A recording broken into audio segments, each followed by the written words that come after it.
రంగారెడ్డి జిల్లాకు స్వాగతం. Ibrahimpatnam municipality 18వ ward BJP అభ్యర్థి సిద్దం భానుప్రియ శివకుమార్ ఇంటింటి ప్రచారం నిర్వహిస్తూ కేంద్ర ప్రభుత్వం ప్రధాని మోదీ ప్రవేశపెట్టిన పథకాలను ప్రచారం చేస్తూ ఓటును అభ్యర్థిస్తున్నారు.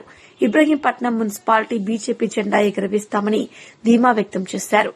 బీఆర్ఎస్, కాంగ్రెస్ పార్టీలు ఉచిత పథకాల ద్వారా పేద ప్రజలకు అన్యాయం చేస్తూ ముందుకు వస్తున్నాయని, దేశం అభివృద్ది ముందు వైపు తీసుకువెళ్తున్న ప్రధానమంత్రి నరేంద్ర మోదీని ప్రవేశపెట్టిన పథకాలు దేశమంతా అమలవుతున్నా చూసి దేశవ్యాప్తంగా బీజేపీ గెలుస్తుందని, ఇబ్రహీంపట్నంలో కూడా బీజేపీ జెండా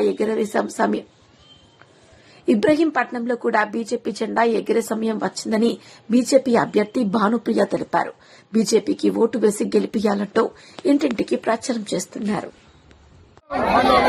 నరేంద్ర మోడీ గారి నాయకత్వం, భారత్ మాతా కీ, భారత్ మాతా కీ.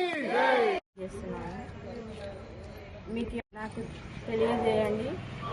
మీకు ఏ ప్రాబ్లం లేకుండా నేను చూసుకుంటాను. ఇంతకుముందు పోటీ చేసిన వాళ్ళు ఏ విధంగా మీకు సహాయపడ్డారో మీకు అందరికి తెలిసిందే. అలా కాకుండా మీకు ఏ ప్రాబ్లం ఉన్నా మేము అన్ని దగ్గరుండి చూసుకొని మీకు అభివృద్ధి చేస్తాం.